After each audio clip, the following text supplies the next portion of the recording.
hermanos. Querido Padre que moras en los cielos, en esta hora queremos abrir tu palabra y queremos escuchar tu voz. Quizás, Señor, estoy hablando en esta mañana para alguien que en un tiempo determinado rugió muy fuerte, habló muy fuerte de ti, sirvió en tu iglesia, trabajó muchísimo en tu iglesia, pero hoy se encuentra atado, se encuentra amarrado. El enemigo ha logrado enjaularlo y encarcelarlo. Yo te pido que en esta hora, a través de tu mensaje, pueda tomar la decisión más grande de su vida, de soltarse las cadenas y de comenzar a trabajar para ti, a obrar a tu favor y sobre todas las cosas a no callar su voz, a predicar a tiempo y fuera de tiempo. Estamos viviendo, Jesús, en tiempos muy difíciles. Pero en este tiempo es donde se demuestra realmente de qué material, de qué metal estamos hechos. Y permite, Señor, que nosotros podamos ser un oro fino y puro, que en los tiempos de prueba, en vez de amilanarnos y acongojarnos, nos levantemos y proclamemos a este mundo que hay un Jesús que sana, que está al control y que tiene la solución final.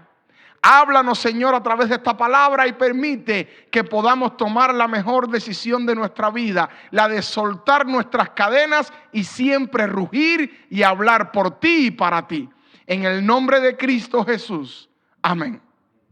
Bien, amados, les invito a abrir sus Biblias en el libro de Ezequiel, capítulo 19, del versículo 1 en adelante. Y vamos a más o menos hacer un recuento de lo que estuvimos hablando el miércoles en la noche. Si usted llegó a esta transmisión hoy y no escuchó el sermón del miércoles, usted puede ir allí y darle una repasadita, pero queremos a grandes rasgos más o menos profundizar un poquitico más en lo que comenzamos a hablar el miércoles en la noche. Y dice la palabra de Dios, Ezequiel capítulo 19 del 1 al 9, dice la palabra de Dios: levanta tú esta lamentación sobre los príncipes de Israel. Verso 2, dirás: ¿cómo se ha hecho entre los leones tu madre la leona? ¿Cómo se echó entre los leones tu madre la leona? Entre los leoncillos crió sus cachorros. Ella hizo subir uno de sus cachorros que llegó a ser leoncillo y aprendió a arrebatar la presa y a devorar a seres humanos. Las naciones oyeron de él. Fue tomado en la trampa de ellas y lo llevaron con grillos a la tierra de Egipto. Es decir, aquí está hablando del primer leoncillo o del primer león. Verso 5. Viendo ella que había esperado demasiado tiempo y que se perdía su esperanza, tomó otro de sus cachorros y lo puso por leoncillo. Y él andaba entre los leones. Se hizo un leoncillo, aprendió a arrebatar la presa, devoró seres humanos, saqueó fortalezas y asoló ciudades. La tierra con cuanto había en ella quedó desolada al estruendo de sus rugidos. Escuche muy bien, rugidos. Arremetieron contra él las gentes de las provincias de alrededor, extendieron sobre él su red y en el foso fue apresado. Lo pusieron en una jaula y lo encadenaron. Lo llevaron al rey de Babilonia así encadenado, lo pusieron en las fortalezas. Y aquí viene la parte clave: para que su voz no se oyera más sobre los montes de Israel. Queridos hermanos, aquí encontramos claramente una lamentación sobre los príncipes de Israel. ¿Qué nos está queriendo decir el texto bíblico? Cuando en el texto se nos habla de lamentación, cuando en el texto se nos habla de que un profeta se lamentaba, por lo general era una profecía de castigo sobre el pueblo de Dios. Y en otras palabras, esta profecía de lamentación se está refiriendo directa y exclusivamente a los príncipes de Israel. ¿Qué quiere decir esto? Quiere decir que Dios toma muy en cuenta el trabajo de los líderes. Si tú eres líder, Dios va a tomar muy en cuenta qué es lo que tú haces. Dios se va a dirigir directamente a ti, porque mientras más conocimiento nosotros tenemos de la palabra, mientras más conocimiento usted tiene de la palabra de Dios, más Dios le va a exigir. No en balde la palabra de Dios en el Antiguo Testamento dice: comienza por los que se sientan en la plataforma, comienza por los ancianos, comienza por los subpastores, comienza por el pastor. Porque Dios está claro y sabe que así como sea el líder, será la iglesia. Así como sean los ancianos, va a ser la iglesia. Y Dios le va a exigir al pastor y a los ancianos muchísimo. De la misma manera, Dios ha puesto a los hombres por cabeza de familia, aunque muchas veces le toca a la mujer tomar este papel. Pero Dios espera de que los hombres sean cabeza de familia, y Dios le va a exigir a esa cabeza de familia por sus hijos y la mujer que Él le dio. Y queridos hermanos, tenemos que entender algo. Si como padres no nos paramos firmes en la raya y levantamos el altar de Jehová, tristemente una profecía de lamentación vendrá sobre nosotros, sobre nuestras iglesias, sobre nuestras familias y sobre nuestras vidas. Y tenemos que estar claros, hermanos. Dios quiere que nos vaya bien, pero nos ha puesto en una función de liderazgo con un propósito para que la iglesia esté bien. Y si tú eres un subpastor de iglesia o anciano, Él quiere que tu familia y que la iglesia esté bien. Si eres un líder de departamento, tienes que hacer algo para Dios, porque al final, tristemente, vendrá lamentación sobre ti y sobre mí si no hacemos o no cumplimos el propósito por el cual Dios nos llamó. Así que, queridos hermanos, lo primero es que dice lamentación sobre los príncipes de Israel.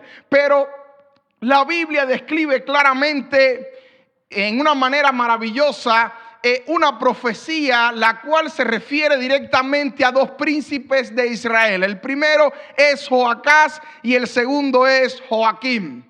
Ambos hicieron lo malo ante la vista de Jehová. Y aquí tenemos que ser serios en la teología. Aquí vamos a notar que tanto el primer príncipe de Israel como el segundo príncipe de Israel, en esta profecía de lamentación, tristemente ambos hicieron lo malo.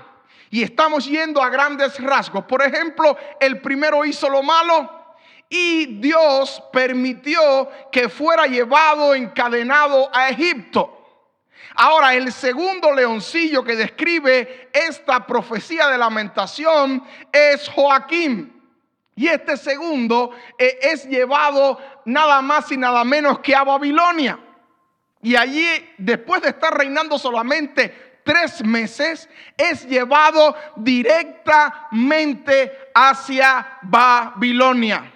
Y queridos hermanos, vamos a notar que allí en Babilonia, estando allí, fue enjaulado, fue encarcelado, fue entrampado con un solo propósito: el propósito de que no se escuchara su voz. Y tenemos que entender algo, queridos hermanos. En la palabra de Dios nosotros vamos a encontrar, por ejemplo, la profecía que se encuentra en el libro de Génesis, capítulo 49, versículos 9 y 10. De hecho, lo primero que les he dicho en esta introducción es la parte histórica de esta profecía. Pero ahora queremos aplicar, porque yo quiero que usted entienda una verdad muy grande en esta mañana con respecto a la palabra de Dios. Aquí se habla de un leoncillo y de un segundo leoncillo. Pero ahora nosotros tenemos que entender bíblicamente que la palabra de Dios declara que nosotros como nación venimos de un origen, venimos del león de la tribu de Judá. Y aquí hay una guerra en este mundo entre dos leones: el león de la tribu de Judá y Satanás, el cual se dice en la misma palabra que anda como león rugiente buscando a quien devorar. Y nota que la guerra es para que en los descendientes del león de la tribu de Judá sean encadenados, sean atados, para que se cumpla lo que dice el versículo 9. Lo que dice el verso 9 es que el león que viene descendiendo de la tribu de Judá finalmente termina siendo encarcelado para que no se escuchara la voz de este león. Pero nosotros somos descendientes del león de la tribu de Judá. Y Dios quiere que nosotros podamos rugir para la honra y la gloria de Dios. Dice la palabra de Dios en el libro de Génesis, capítulo 49, versículos 9 y 10. Esta es la profecía del pueblo de Israel. Es decir, esta profecía, dice la misma Biblia, que es la profecía del pueblo de Israel. Y miren lo que dice el verso 9. Cachorro de león, Judá, de la presa subiste, hijo mío, se encorvó, se echó como león, así como león viejo. ¿Quién lo despertará? No será quitado el cetro de Judá, gloria a Dios, ni el legislador de entre sus pies, hasta que venga Silo, y a él se congregarán los pueblos. Queridos hermanos, la palabra es clara cuando nos dice que la gloria de Jehová estaba con el pueblo de Israel. Y esa misma gloria de Jehová está contigo hoy, aquí y ahora.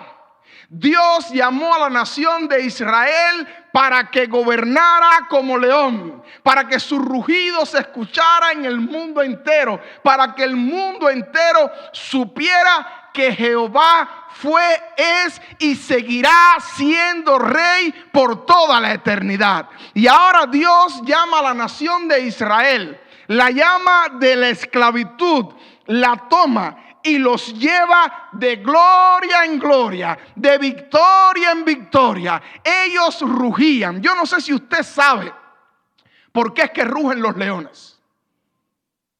¿Sabe por qué rugen los leones?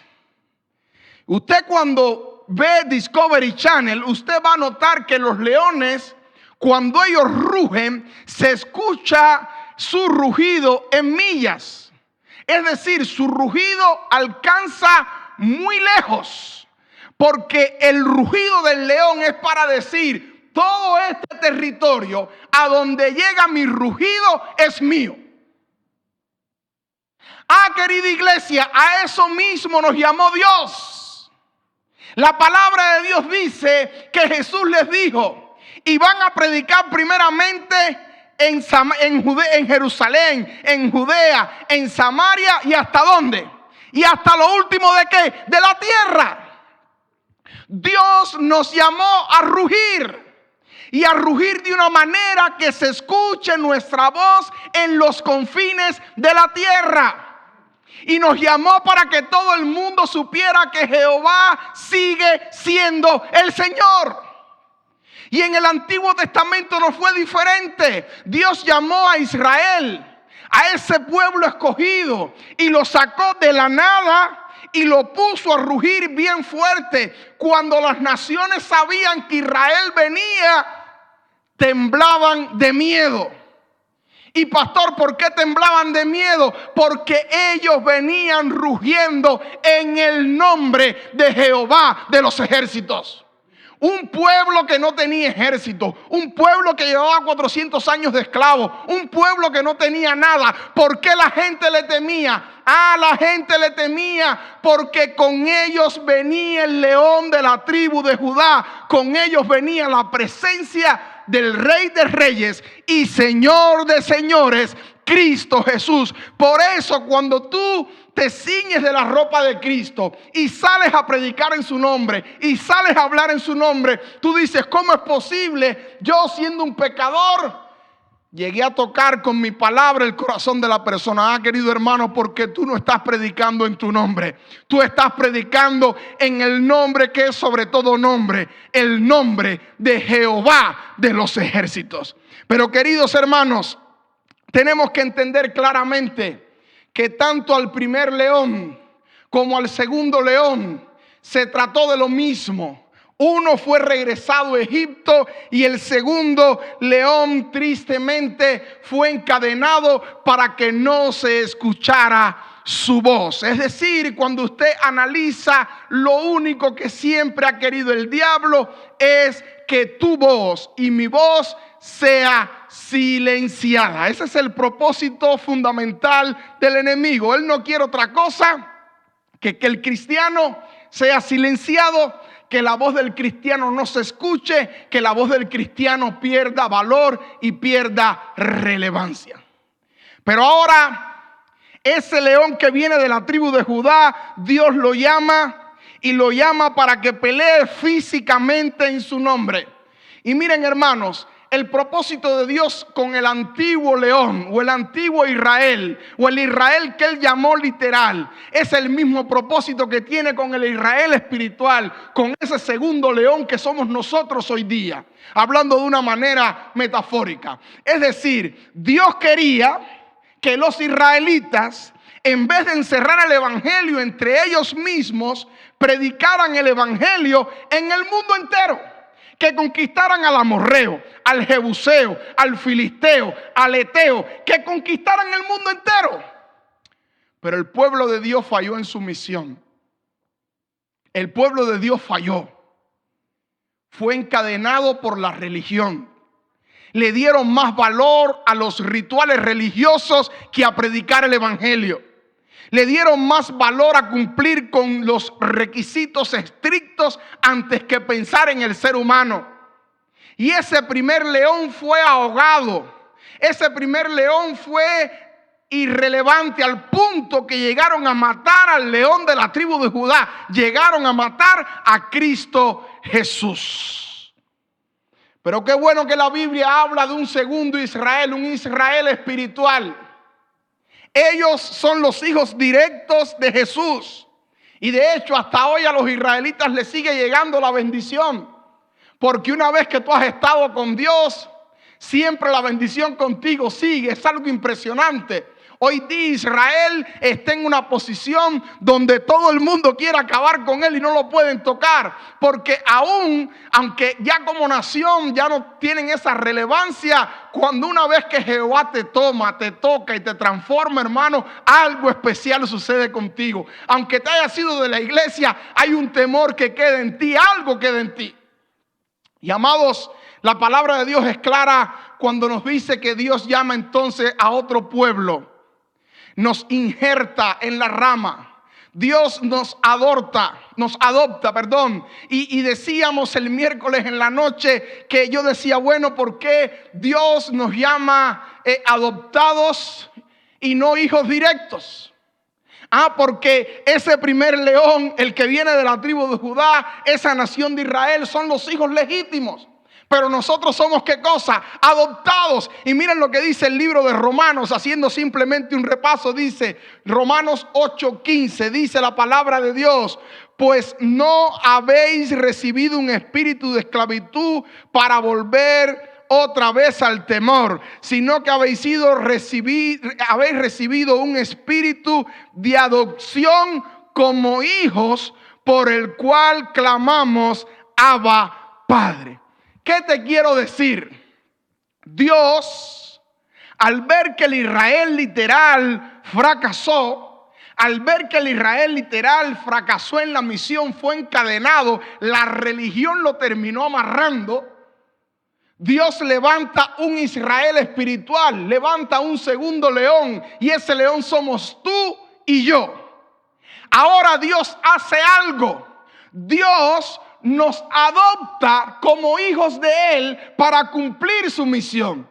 Y tú dirás, pastor, ¿no es mejor ser hijo directo a ser adoptado? Yo te digo, bueno, depende como tú lo mires. El hijo tuyo, por naturaleza, como vino, usted lo va a aceptar. Si es dientón, si es narizú, si es orejón, si tiene el pelo bueno, tiene el pelo malo, depende de lo para usted sea pelo bueno o malo. Si es negro, si es blanco, si es cojo, si es visco, si tiene un problema, si no lo tiene, ese es su hijo. A usted le tocó, como decimos en Cuba, por la libreta. ¿Sabe lo que es la libreta en Cuba? Es una pequeña libretica que lo que venga vino. Si el arroz viene con gorgojo, eso fue lo que vino. Si viene el chícharo malo, eso fue lo que vino. Si viene la carne descompuesta, eso fue lo que vino por la libreta. A usted le toca eso. Cuando usted escucha un cubano decir, eso fue lo que le tocó por la libreta, es algo malo que no había otra manera. Es lo suyo, le tocó porque le tocó. Entonces, cuando viene un hijo a tu vida, un hijo natural, como vino, usted lo va a aceptar, ¿sí o no? Claro, pastor. Ahora, si usted adopta un hijo, es diferente. Cuando usted adopta un hijo, usted lo va a adoptar aún viéndole sus defectos. Usted lo va a ver que es narizón, que tiene los dientes grandes, lo va a ver con las orejas grandes, lo va a ver con temores, lo va a ver con miedo, pero aún así su amor por adoptarlo va a decir, no importa lo feo que sea o lo lindo que sea, la virtud o el defecto que tenga, así mismo yo lo tomo y lo adopto. Eso fue lo que hizo Dios con nosotros. Nos vio siendo hechiceros, siendo brujos, siendo drogadictos, estando en cosas que no debíamos de estar, estando en mundos bien bajos. Y allí Dios nos llegó, nos alcanzó, nos tomó y nos adoptó. Gloria a Dios en esta hora por el amor maravilloso de Cristo Jesús. Por eso la Biblia dice que muchos son los llamados, pero pocos, ¿qué cosa? Los escogidos. Es decir, Dios decidió escogerte. Dios decidió adoptarte con tu mal carácter, con tu inseguridad, con tus miedos, con tu mala manera de vivir, con tus vicios, con todo lo malo que tú tenías. Asimismo, Dios decidió llamarte de las tinieblas a su luz. Y decidió llamarte para que tú te conviertas en ese instrumento que va a predicar de la luz de Dios a un mundo que perece en tinieblas. Y a veces nosotros decimos, bueno, ay pastor, cuando yo vine al Señor, mentira. ¿Quién dijo que tú viniste al Señor? No, cuando yo encontré al Señor, mentira, tú no encontraste a ningún Señor porque el Señor no estaba perdido, el que estaba perdido eras tú. Fue Dios el que te encontró a ti, fue Dios el que te eligió. Yo agradezco tanto aquel día cuando siendo joven Jesús me encontró a mí. Porque yo estaba perdido y Dios me sacó y me adoptó con mis defectos, con mis errores, con mis caídas, y me puso en este reino para rugir bien fuerte de que hay un Salvador que sana, que restaura, que transforma y que te hace heredero del reino de los cielos. Y querido hermano, yo estoy seguro que también de los hermanos que están en esta hora viendo la programación, hay algunos que pudieran testificar lo mismo. Y algunos dirían, pastor, qué bueno que Dios un día me adoptó con mis defectos, con todas mis inseguridades, allí metido en el alcohol. Y muchas veces la gente dice, no, yo cuando encontré al Señor, allí mentira, si tú estabas hasta borracho, quizás el día que viniste a la iglesia, tú ni sabías que te trajeron a la iglesia. Recuerdo uno de los borrachos allá que fue convertido en la iglesia de la Lisa. Él estaba borracho. Y pasaron unos muchachos y pusieron en su bolsillo un tratado. Y cuando se le quitó la borrachera, él dijo, y esto, voy para la iglesia. Y ahí el Señor lo alcanzó. No fue que él eligió buscar al Señor, fue que el Señor eligió buscarlo a él. Y hay algo que tú tienes que entender. Y es uno de los puntos que hablábamos el miércoles. Dios te eligió a ti. No fuiste tú el que elegiste a Dios. Así que cuando tú estés meditando en tu vida cristiana y digas, y así yo siendo tan malo, ¿será que Dios me puede usar? Así yo cayendo y levantándome, ¿será que Dios puede hacer algo conmigo? Te digo, sí, porque Dios sabía lo malo que tú eras y aún así te eligió. Y si Él te eligió y te tiene aquí es porque Él tiene un propósito grandísimo contigo.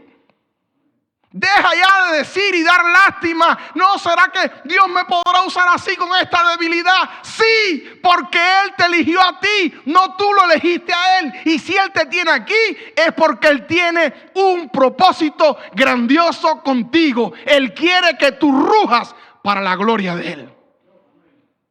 Él lo quiere así. Pero a veces nosotros no entendemos. A veces creemos saber más que Dios. Cuidado, hermano. Dios te eligió a ti, no tú lo elegiste a Él. Por eso cuando en mi ministerio a veces quiero flaquear y me miro a mí y miro mis defectos, digo, Señor, yo no puedo seguir hacia adelante. Pero Dios me dice, Milton, ¿por qué no? Porque yo no soy digno de este ministerio. Pero Dios me dice, ¿y quién te dijo que yo te elegí porque tú eras digno? Yo te elegí porque yo te quiero usar y porque te quise adoptar. Querido hermano, no mires más si eres digno, no. Mira más bien que Dios fue el que te eligió. Y si Dios te eligió, a pesar de tus defectos, con ese carácter tuyo, con esas orejas grandes, con esos pelos parados, como tú seas, si Dios te eligió, es porque Él veía en ti algo que ni tú mismo te ves en ti. Y yo alabo el nombre de Dios por eso, porque Dios fue el que me eligió. En segundo lugar, Dios nos eligió para que nosotros pudiésemos rugir con autoridad. Pastor, ¿qué quiere decir eso? Quiere decir que Dios nos dio potestad para nosotros hablar en su nombre. Fíjate bien, no es que tú vas a estar hablando, no hables en tu nombre. Si Dios te llamó, si Él te eligió, es para que tú hables en el nombre de Jehová de los ejércitos. Es para que tú prediques en su nombre. Es para que cada vez que tú hables y digas algo, alabes el nombre de Jehová. Para eso fue que Dios te llamó, para que tú pudieras rugir y rugir con poder.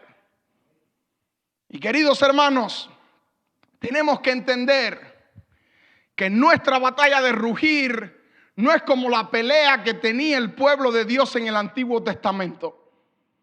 No. Dios nos llamó para que nosotros hoy pudiésemos pelear con argumentos.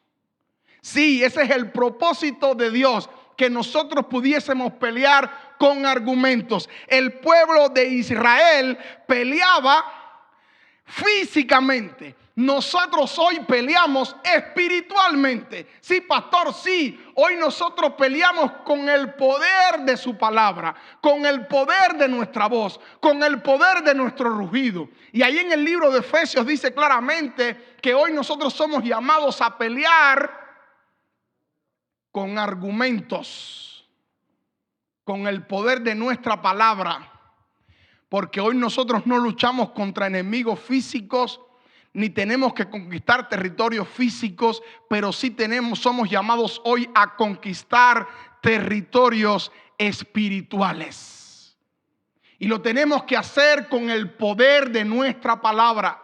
Tenemos que llegar y donde hay oscuridad, rugir en el nombre de Jesús. Y donde el diablo quiera tomar una familia y una casa, nosotros decirle al diablo por el poder del Espíritu Santo, rugir con poder y decir, te reprendo, Satanás, de este hogar te tienes que ir. Y si estás consagrado, el diablo tiene que empacar sus maletas y se tiene que ir, porque tú estás rugiendo no en tu nombre, sino en el nombre de Jehová de los ejércitos. Y tú tienes la autoridad de aquel que te llamó y te eligió. Pero queridos hermanos, el propósito del diablo es que nosotros dejemos de rugir. Dice el versículo 9, lo pusieron en la fortaleza para que su voz no se oyera más y para que su voz no se oyera sobre los montes de Israel. Si hay algo a lo que el diablo le teme, es al rugido de un siervo de Dios. Y le teme muchísimo, hermano. Le teme tanto. Fíjense, al diablo no le interesa que tú vengas a la iglesia. No le interesa que tú te conectes. No, al diablo no le interesa nada de eso. ¿Sabes qué es lo que le interesa al diablo? Que tú mañana no le digas a ese joven amigo tuyo en la escuela que Dios lo puede sanar y salvar de las drogas. ¿Sabes qué es lo que le interesa al diablo? Que tú te calles y no le digas a tu compañero de trabajo que Dios tiene poder para restaurar el problema en su matrimonio. ¿Sabes qué es lo que quiere el diablo? Que tú te calles, que tú no tengas fe y que tú no seas capaz de decirle a un enfermo que sea amigo tuyo en el trabajo o en cualquier lugar: Jehová tiene poder para sanar el cáncer. Eso es lo que más le teme el diablo. Y él va a hacer lo posible y lo imposible para silenciar tu voz. Mira lo que dice la palabra de Dios en el libro de Hechos, capítulo 4, versículos 16 al 21, que el miércoles por el tiempo no lo pudimos leer. Miren lo que dice la palabra de Dios. Hechos, capítulo 4, versículo 16 al 21. Dice la palabra de Dios: entonces les ordenaron que salieran del concilio y conferenciaban entre sí diciendo: ¿qué haremos con estos hombres? Esta es la primera vez que los siervos de Jesús, los discípulos, tienen que enfrentar esto. Y dice: porque de cierto, señal manifiesta ha sido hecha por ellos, notoria a todos los que moran en Jerusalén, y no lo podemos, ¿qué cosa? Negar. Es decir, ellos están en el concilio diciendo: esta gente está rugiendo y está predicando de una manera que los argumentos que presentan nosotros no los podemos negar. Y nota qué es lo que teme el diablo. Sin embargo, para que no se divulgase más entre el pueblo, amenacémosle para que no se hable de aquí en lo adelante a hombre alguno en este hombre. Y llamándolos, los intimaron que en ninguna manera hablase ni enseñasen en el nombre de ¿qué cosa? De Jesús. Si usted entiende el contexto, usted va a notar lo siguiente: el único propósito que tenía el concilio con estos hombres era que se callaran. Querían silenciar su voz, querían que no se escuchara lo que ellos tenían que decir. Y el diablo no ha cambiado. Ya que estamos hablando del Israel espiritual, de las bases de ese Israel espiritual que Dios había llamado. El Israel que Dios había elegido desde el inicio había perdido su misión y ahora Dios había levantado un grupo de discípulos, los cuales son el cimiento hasta nosotros hoy como Israel espiritual. Y ahora ellos están predicando el evangelio de Cristo. Y la gente, cuando los escucha hablar, tiene miedo. Pero no era la gente, era el diablo. Y cuando tú ves a alguien que ataca a un hijo de Dios, que critica a un hijo de Dios por hablar, no es la persona, es quien está detrás de esa persona, es el diablo. Y lo que más quiere el diablo es silenciar tu voz. Escucha, hermano, lo que más el diablo teme es a un cristiano que predique la palabra de Dios. Y hoy yo quiero decirte algo, y con esto quiero ya casi ir terminando. Hay tres maneras o tres formas en las que el diablo intenta silenciar tu voz. La primera es que él quiere que tú dejes de predicar. Y te las voy a decir rápidamente. Una es predicación, la segunda es intercesión y la tercera es confesión. ¿Cómo el diablo quiere atarte hoy, limitándote a ti como cristiano, que prediques, que intercedas y que confieses? Pastor, ¿qué usted quiere decir? Mira, te lo voy a explicar rapidito. Lo primero es que el diablo teme a un cristiano que predica. Por eso cuando tú ves que en la vida te va mal, que tienes crisis en el matrimonio, que tienes algún pecado del cual no te puedes librar, que tienes alguna enfermedad en tu vida, todas esas artimañas que el diablo hace es para una sola cosa: para que tú te desanimes y no prediques con ánimo la palabra de Dios. ¿Sabes por qué el diablo teme que tú prediques con ánimo? Porque la palabra de Dios dice en el Nuevo Testamento que tú hollarás, ¿qué cosa? Serpientes y qué más, y escorpiones. Pastor, ¿qué quiere decir eso? ¿Sabes qué quiere decir hollar? Los romanos tenían la costumbre, cuando terminaban una batalla, de ponerse unos zapatos con un cuchillo en la punta. Y cuando ya los ejércitos estaban ya rendidos y heridos, ellos iban con esos zapatos y le daban en el cuello para rematar a los soldados que estaban en el piso. Eso significa hollar. A eso se refiere Jesús. ¿Y sabes qué pasa? Cuando tú, dice la Biblia, que el calzado, lo dice claramente, el calzado del guerrero, dice ahí en el libro de Efesios cuando describe la armadura, que el calzado del guerrero es el evangelio. Entonces, cuando usted se pone los calzados del evangelio y usted sale a predicar el evangelio en el nombre de Jesús, usted con ese cuchillo punzante que es la palabra de Dios le está dando en el cuello al diablo. Y el diablo, eso es lo que teme.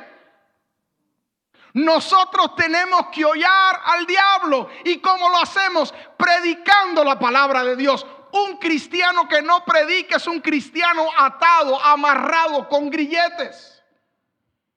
Si usted quiere medir su temperatura cristiana, haga un balance de la semana pasada y sea sincero y pregúntese usted mismo: ¿a cuántas personas le prediqué de Jesús? Si tú a ninguna persona le hablaste de Jesús, si estabas en contienda, en chisme, en brete, en esto, en lo otro, haz un recuento de tu vida, porque el diablo te tiene atado. Lo segundo es la intercesión. Un cristiano que no intercede es un cristiano que está amarrado, que el diablo lo tiene atado, que tiene silenciada su voz por completo. Pastor, no lo entiendo. Déjame explicártelo para que entiendas. Una vez que tú le predicas el evangelio a alguien y le dices a alguien que Jesucristo lo sana, que Jesucristo lo puede salvar, que Jesucristo tiene poder para cambiar su vida, una vez que tú haces esto, tú no puedes quedarte solamente en la predicación. Tú tienes que ir a tu casa e interceder. Tú tienes que ir a tu casa y allí interceder para que esa alma que está entrampada por el diablo sea sanada, levantada y pueda ser transformada por el poder de Dios.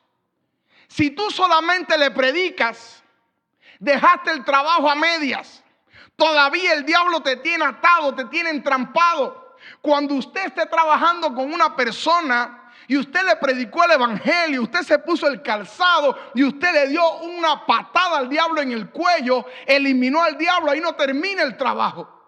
Porque usted sabe que cuando usted a una serpiente le corta la cabeza, el cuerpo se sigue moviendo. Usted, si quiere darle el remate final al diablo, usted tiene que interceder por esa alma.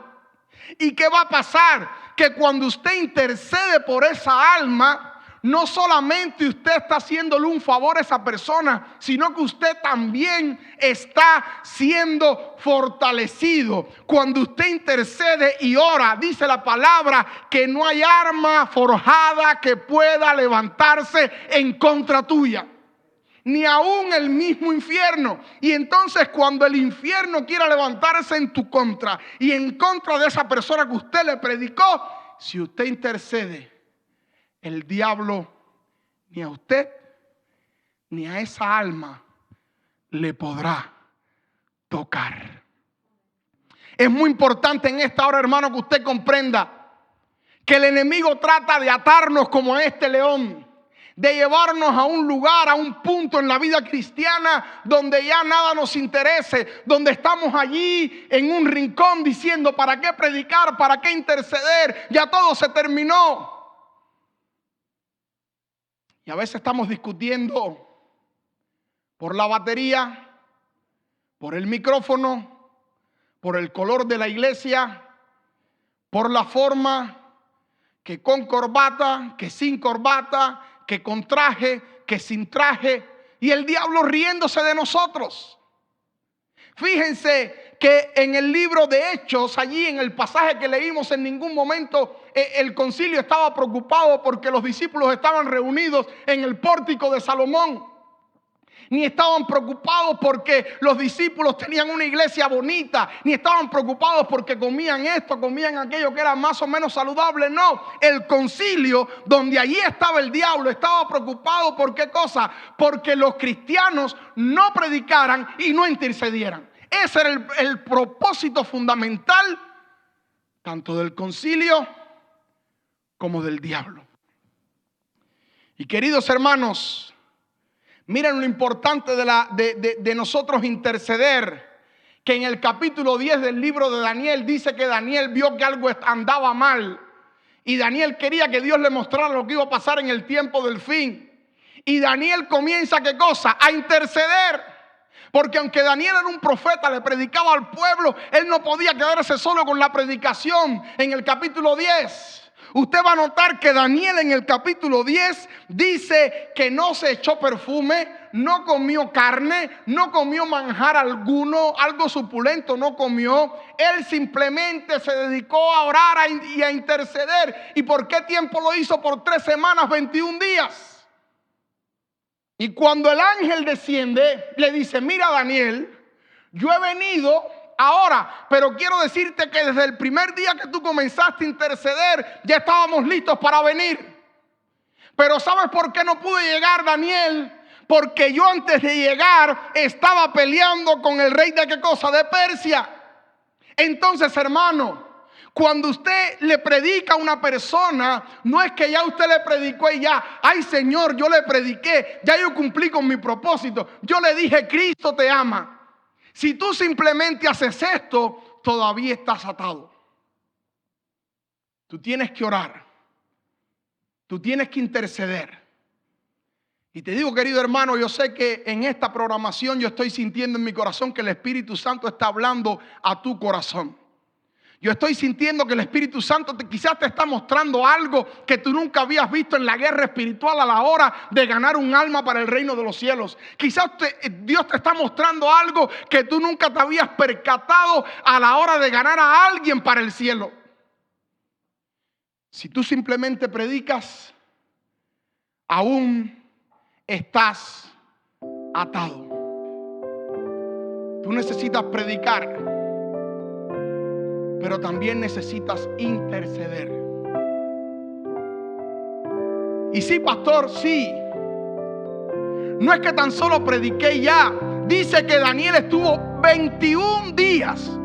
Daniel, el profeta, el hombre que le tapó las bocas a los leones, el hombre que hizo maravillas, el hombre que pudo decir qué sucedía con la escritura en la pared, el hombre que interpretó la imagen de la estatua que el rey quería que fuera de oro, el hombre que interpretó el sueño, sí, ese hombre que hablaba con Dios. ¿Qué tiempo estuvo intercediendo? 21 días. Si tú quieres ganar un alma para el reino de los cielos, por favor, no solo prediques, sino también intercede. Toma allí una libreta, tu iPad, tu teléfono inteligente. Allí pon su nombre. Intercede por esta persona. Y al interceder por esta persona, estarás también salvando tu vida. Y en tercer lugar, confesión. La palabra de Dios es clara cuando nos dice que nosotros tenemos que hablar por fe y para fe. Si yo predico e intercedo y después no confieso con mi boca que Dios es poderoso y que tiene el poder de transformar a esa persona, yo no he hecho nada.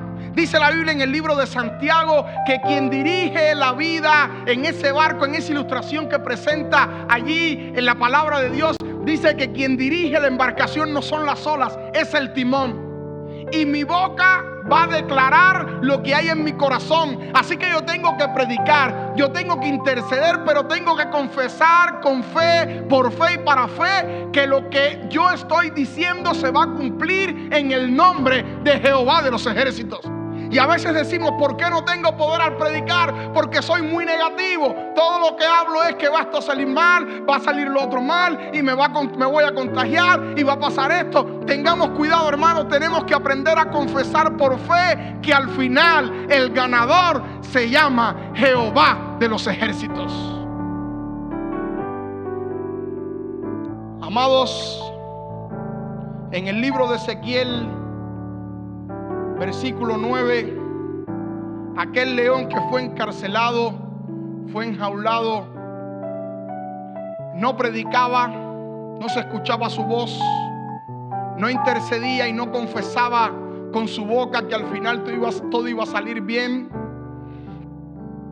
Pero aunque estaba encadenado, en su ADN había un ADN de victoria, porque seguía siendo un león.